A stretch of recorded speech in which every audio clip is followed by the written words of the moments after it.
we now have the New Zealand Mixed Martial Arts Federation on Zoom, is that correct?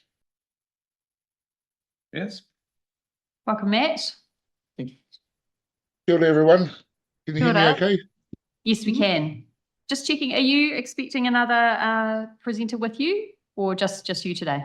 I'll just be presenting, I think. We've got Adelina listening in as well too. Okay, no worries. Well, over to you. We've got 10 minutes for your submission. Thank you so much. Thank you. Yeah, basically my name's Matt Tor. I represent the New Zealand Mixed Martial Arts Federation. We're the national body for MMA here in New Zealand. And we're currently in line with the United World Wrestling Association and also the Association of Boxing Commission. So there are international bodies we're aligned with, and we support the repeal of the Boxing and Wrestling Act, but we cannot support the repeal without a replacement. The problem basically is it's an outdated law. The Act was designed originally to control gambling and also gangs originally, and not to protect the athletes. It never contemplated MMA or the modern codes as well. Under this outdated framework, we've had deaths occur in combat sports and training and in competitions. We've had many examples of fighters being concussed in one discipline and then going and competing into another discipline just within a week's time. There's no mandatory medicals, there's no concussion tracking, and there's no accountability for these things. So we're relying on the good faith and the good operating on a lot of people organising competitions, but there's a lot of people that aren't adhering to basic minimum standards that we feel should be there. So we just think that having some sort of legislation that will help us govern our sports properly will be definitely necessary. The hardest thing probably is we've seen people that we know personally get involved in serious accidents as well through some of these procedures as well too, and one of them was in a coma for over a year. He was our first medal winner for the New Zealand Mixed Martial Arts Federation at the World Championships in 2015. So it was very hard to see him in a coma through one bad weight management cutting techniques, and also having concussions at training, and also competing in pro boxing fights and being stopped in that, and then competing within a month in a different type of sport. So these are the things that we're desperately trying to get a grip of, and definitely being able to share information between the different codes is a must, but then also on top of that, having something that will force people to take mandatory stand downs and things like that too.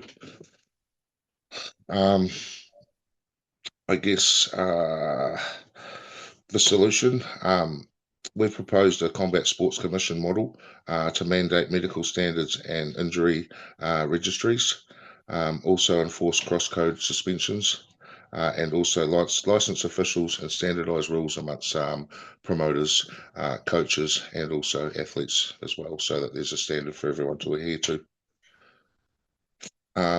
Co-design is essential.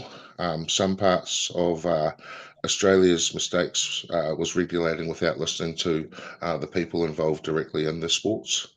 So we definitely don't want to have to learn the same mistakes that they had to go through. Some state commissions there impose rules that didn't fit the sports, driving events underground and also alienating practitioners as well. So that's again something we don't want to repeat here. Yeah, I guess regulation with the sports, it builds trust. Regulation without it, it destroys it. And yeah, we're just trying to build that up again.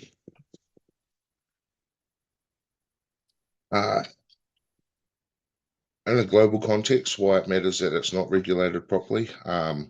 We haven't had the UFC return to New Zealand since 2020. In Australia, state governments now are paying the UFC to host events because trusted regulation gives confidence in safety, integrity, and also logistics. Without credible oversight, global promotions won't come here.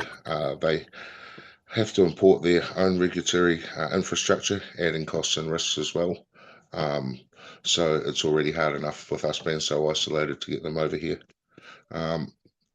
the same regulatory clarity that protects fighters also attracts investment as well, and that's how we grow safely and sustainably. We urge the committees to do not repeal without replacement, and also New Zealand can do this better than Australia because we can do it together from the start, and that's something that we believe in as well.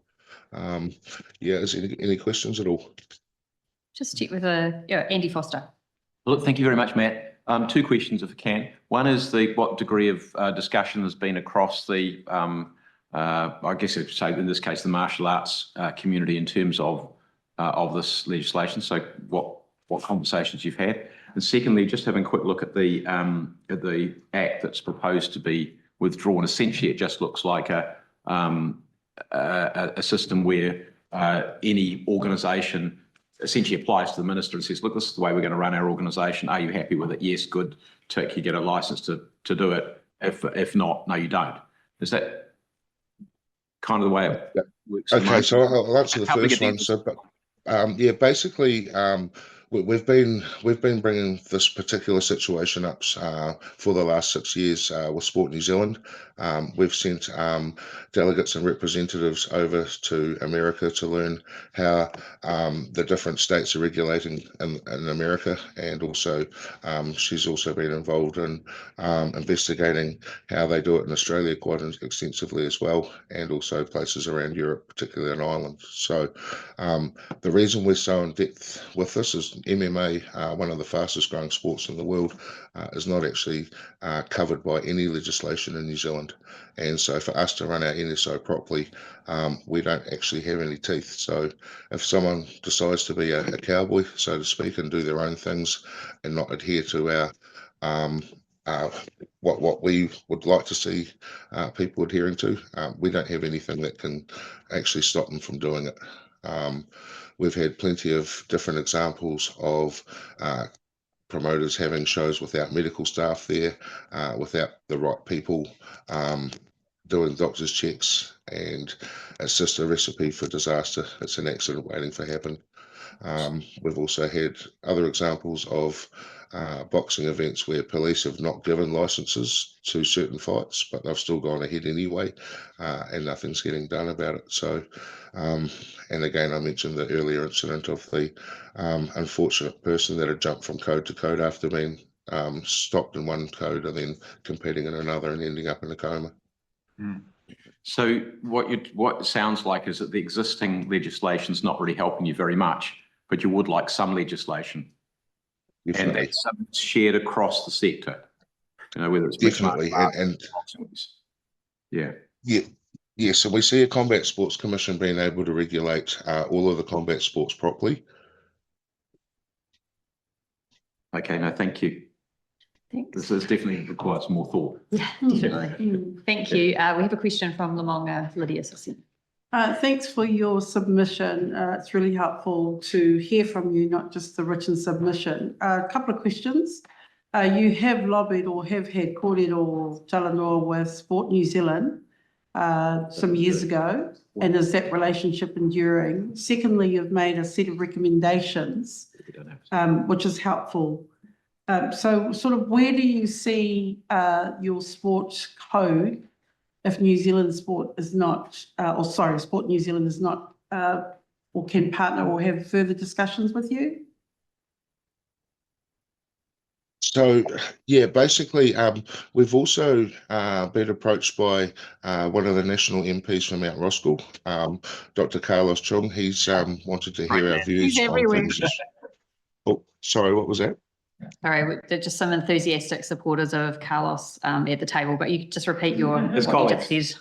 Colleagues. Oh, okay. Yes, so Carlos has approached us and he's been fantastic with asking us what we've had with issues with regards to the current frame and how we see things being improved as well too.